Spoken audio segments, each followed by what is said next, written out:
بسم اللہ الرحمن الرحیم۔ آخر بی بی عائشہ نے حضرت علی کے خلاف تلوار کیوں اٹھائی؟ دوستو، آج کی اس ویڈیو میں ہم جانیں گے کہ حضرت عثمان رضی اللہ تعالی عنہ کی شہادت کیسے ہوئی اور پھر ان کے بعد حضرت علی کو کیسے ہنگامی طور پر مسلمانوں کا خلیفہ چنا گیا، اور پھر آگے چل کر حضرت عائشہ و حضرت علی کے بیچ ایسی زبردست جنگ کیسے ہو گئی کہ جس میں ہزاروں صحابہ کرام کا پاکیزہ خون بہا، اور آخر ان آپسی جنگوں کے پیچھے کس کا ہاتھ تھا؟ دوستو، اگر آپ سیرت کی کتابوں کو غور سے پڑھیں گے تو دیکھیں گے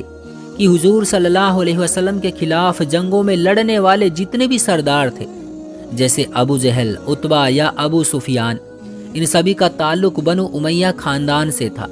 حضرت ابو سفیان فتح مکہ کے بعد معافی مانگ کر مسلمان ہونے والے لوگوں میں شامل ہو گئے، اور ان کی بیوی ہندہ بھی ایمان لے آئی۔ اصل میں جب بدر کی جنگ میں مکہ کے بڑے بڑے سردار مسلمانوں کے ہاتھوں مارے گئے تو اس کے بعد مکہ کی سرداری ابو سفیان کے پاس آ گئی، اور پھر وہ مسلمانوں کے خلاف ہونے والی ہر جنگ میں سردار بن کر مسلمانوں کو ختم کرنے کی ہر ممکن کوشش کرتے رہے، مگر آخر میں جب انہوں نے دیکھا کہ اب مسلمانوں سے جیتنا ممکن نہیں ہے تو جان بچا کر فتح مکہ کے وقت مسلمان ہو گئے۔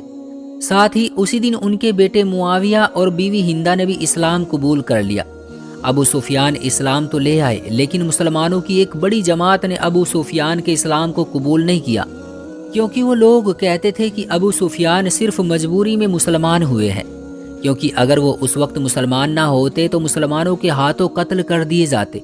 اس لیے ابو سفیان کے اسلام لانے کے بعد نہ کوئی ان کے پاس بیٹھنا پسند کرتا اور نہ ہی ان کو مسلمان ہونے کے بعد وہ عزت ملتی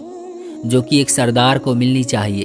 اس لیے ایک روز ابو سفیان حضور صلی اللہ علیہ وسلم کی بارگاہ میں حاضر ہو کر کہنے لگے کہ اے اللہ کے رسول، آپ میری بیٹی ام حبیبہ سے نکاح کر لیں تاکہ میں بھی حضرت ابو بکر و عمر کی طرح سسر کا درجہ حاصل کر کے مسلمانوں کے اندر اپنی عزت کو بڑھا سکوں۔ دوسرا، آپ مجھے بھی امیر بنا کر مسلمانوں کے ساتھ جنگوں میں بھیجیں، اور تیسرا یہ کہ میرا بیٹا معاویہ پڑھنا لکھنا جانتا ہے، اس لیے آپ اسے قرآن کی نازل ہونے والی آیتوں کو لکھنے کے لیے مقرر کر لیں۔ حضور صلی اللہ علیہ وسلم نے ابو سفیان کی تمام شرطیں مان لی۔ حضور صلی اللہ علیہ وسلم کی وفات کے بعد ابو سفیان کے بیٹے امیر معاویہ حکومت کے کئی عہدوں پر رہے۔ حضرت عمر رضی اللہ تعالی عنہ کے دور میں وہ 4 سال تک دمشق کے گورنر رہے، اور حضرت عثمان رضی اللہ تعالی عنہ کے بعد امیر معاویہ کو ملک شام اور عراق کا بھی گورنر بنا دیا، اور یہ پورے 12 سال تک اتنے بڑے علاقے کے گورنر رہے۔ حضرت عثمان رضی اللہ تعالی عنہ جب تیسرے خلیفہ بنے تو ایک انسان ہونے کے ناطے حکومت کے سلسلے میں ان سے کچھ غلطیاں ہوئیں، اور وہ غلطی یہ تھی کہ انہوں نے اپنے خاندان بنو امیہ والوں کو حکومت کے عہدے دینا شروع کر دیے۔ حضرت عثمان رضی اللہ تعالی عنہ نے بنو امیہ کے لوگوں کو بڑے بڑے عہدے صرف اس بنیاد پر دیے کہ وہ آپ کے خاندانی تھے۔ حضرت عثمان رضی اللہ تعالی عنہ نے امیر معاویہ کو شام کے ساتھ ساتھ عراق کا بھی ایک بڑا علاقہ دے دیا۔ حضرت عثمان نے مشہور صحابی حضرت سعد بن ابی وقاص کی، جنہوں نے ایران کو فتح کیا تھا، اور وہ حضرت عمر رضی اللہ تعالی عنہ کے زمانے حکومت تک کوفہ کے گورنر رہے، لیکن حضرت عثمان رضی اللہ تعالی عنہ نے خلیفہ بنتے ہی انہیں ہٹا کر اپنے خاندان کے ایک لڑکے اسلاف بن عتبہ کو کوفہ کا گورنر بنا دیا،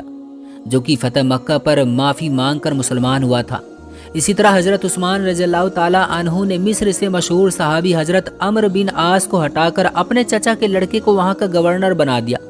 جو کہ اسلام لانے کے بعد پھر سے کافر بن گیا، اور کچھ دنوں کے بعد معافی مانگ کر پھر سے مسلمان ہوا۔ حضرت عثمان رضی اللہ تعالی عنہ نے عراق میں اپنے خاندان کے ایک فرد ولید کو وہاں کا گورنر بنا دیا، کہ جس نے ایک دن مسجد کے اندر شراب پی کر نماز پڑھا دی۔ حضرت عثمان رضی اللہ تعالی عنہ کی بس یہی کچھ ایسی غلطیاں تھیں کہ جن کی وجہ سے مسلمانوں کے اندر ان کے خلاف بغاوت بڑھنے لگی، اور اس بغاوت میں بڑے بڑے صحابہ اکرام کی اولادیں بھی شامل تھیں، کہ جن میں مشہور نام حضرت ابو بکر صدیق کے لڑکے محمد بن ابو بکر کا بھی آتا ہے، مروان بن حکم جو کہ حضرت عثمان کا پرسنل سیکریٹری تھا، لیکن صحابہ اکرام اس انسان کو پسند نہیں کرتے تھے، کیونکہ مروان وہی شخص ہے کہ جس کے باپ کو حضور صلی اللہ علیہ وسلم نے مدینہ سے نکال دیا تھا، کیونکہ وہ مسلمان ہونے کے باوجود اپنے ساتھیوں میں اکیلے بیٹھ کر حضور صلی اللہ علیہ وسلم کا مذاق اڑایا کرتا تھا۔ حضرت ابو بکر رضی اللہ تعالی عنہ نے اپنی حکومت کے زمانے میں کبھی بھی مروان و اس کے خاندان والوں کو مدینہ کے اندر نہ گھسنے دیا۔ حضرت عمر نے بھی ایسا ہی کیا، لیکن جب حضرت عثمان رضی اللہ تعالی عنہ خلیفہ بنے تو کیونکہ مروان حضرت عثمان کے خاندانی لوگوں میں سے تھا، اس لیے انہوں نے اسے مدینہ بلا کر اپنا خاص سیکریٹری بنا لیا۔ حضرت عثمان رضی اللہ تعالیٰ عنہ تو مروان کو اچھا انسان سمجھتے تھے، اس لیے انہوں نے اسے مدینہ بلا کر اپنا خاص سیکریٹری بنا لیا۔ حضرت عثمان رضی اللہ تعالیٰ عنہ تو مروان کو اچھا انسان سمجھتے تھے، اس لیے انہوں نے اسے حکومت کے بڑے بڑے عہدے دے کر اپنا خاص سیکریٹری بنا لیا تھا۔ لیکن مروان نے پیٹھ پیچھے حضرت عثمان رضی اللہ تعالیٰ عنہ کو بہت زیادہ دھوکہ دیا، یہاں تک کہ کچھ تاریخی حقیقتوں سے معلوم ہوتا ہے کہ حضرت عثمان کو شہید کرانے میں مروان ہی کا ہاتھ تھا۔ حضرت عثمان رضی اللہ تعالیٰ عنہ کا خاص سیکریٹری بننے کے بعد مروان کی سب سے گھٹیا حرکت یہ تھی کہ وہ کسی پریشان حال مسلمان کی فریاد حضرت عثمان تک پہنچنے ہی نہیں دیتا، بلکہ اس نے اپنی ایک خاندانی ٹیم بنا رکھی تھی کہ جو حضرت عثمان کو ہر وقت گھیرے رہتے تاکہ مسلمانوں کی کوئی بھی خبر حضرت عثمان تک نہ پہنچنے پائے، بلکہ یہ لوگ جھوٹ و فریب کر کے حضرت عثمان رضی اللہ تعالیٰ عنہ کو بہلایا پھسلایا کرتے تھے کہ سبھی مسلمان آپ سے بہت خوش ہیں اور ہر جگہ سکون کا ماحول ہے۔ اور جب کبھی دوسرے ملکوں سے بڑے بڑے صحابہ اکرام خط لکھ کر حضرت عثمان کو باخبر کرنا چاہتے کہ یہاں علاقے میں حالات خراب ہوتے جا رہے ہیں، تو مروان وہ خط حضرت عثمان تک پہنچنے ہی نہیں دیتا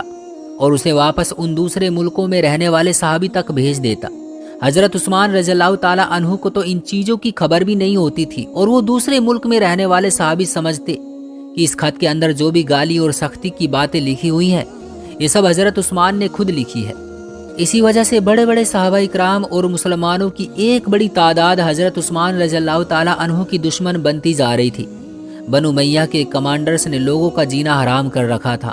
اور یہ بات تب جا کر کھل کر سامنے آئی جب حضرت عثمان کے گورنر ولید کا واقعہ سامنے آیا کہ اس نے مسجد میں شراب پی کر فجر کی نماز پڑھائی۔ عراق کے ایک بہادر مسلمان یہ شکایت لے کر مدینہ پہنچے، لیکن حضرت عثمان کے چیلوں نے انہیں حضرت عثمان سے ملنے ہی نہیں دیا۔ آخر تھک ہار کر وہ بہادر مسلمان حضرت عائشہ رضی اللہ تعالیٰ عنہا کے پاس پہنچے اور روتے ہوئے مسلمانوں کی داستان سنائی کہ کیسے حضرت عثمان رضی اللہ تعالیٰ عنہ کے گورنر ولید نے فجر کی نماز میں شراب پی کر مسلمانوں کی امامت کی اور فجر کی نماز 2 رکعت کی جگہ 4 رکعت پڑھا دی، اور شراب کے نشے میں آ کر وہ نماز میں عجیب عجیب باتیں بکتا رہا۔ حضرت عائشہ رضی اللہ تعالیٰ عنہا نے جیسے ہی یہ باتیں سنی کہ حضرت عثمان کی حکومت میں دوسرے ملکوں کے مسلمانوں کے حالات اس طرح سے بدتر ہوتے جا رہے ہیں، تو اماں عائشہ کانپ کر رہ گئی، آنکھوں میں آنسو بھر آئے، اور جلدی سے اپنے داماد حضرت عثمان رضی اللہ تعالیٰ عنہ کو اپنے گھر بلا کر صحابہ اکرام کی ایک بڑی جماعت کے سامنے حضرت عثمان رضی اللہ تعالیٰ عنہ کو سمجھایا۔ اور پھر اماں عائشہ نے حضور صلی اللہ علیہ وسلم کی وہ جوتیاں نکالی کہ جنہیں آپ صلی اللہ علیہ وسلم پہنا کرتے تھے۔ ان جوتیوں کو حضرت عائشہ نے ہوا میں لہراتے ہوئے کہا کہ اے عثمان، ابھی حضور صلی اللہ علیہ وسلم کی یہ جوتیاں پرانی نہیں ہوئی ہیں اور تم لوگوں نے اسلام کا نقشہ ہی بدل دیا۔ پیارے دوستو، اگر یہ ویڈیو آپ کو پسند آئی ہو تو لائک کر کے چینل کو ضرور سبسکرائب کر لیں، اور جاتے جاتے کمنٹ کر کے ضرور بتانا کہ آپ کو یہ ویڈیو کیسی لگی۔ ملتا ہوں ایسی ہی سچی اور اچھی ویڈیو کے ساتھ اگلی ویڈیو میں، تب تک کے لیے آپ اپنا خیال رکھیے گا۔ اللہ حافظ۔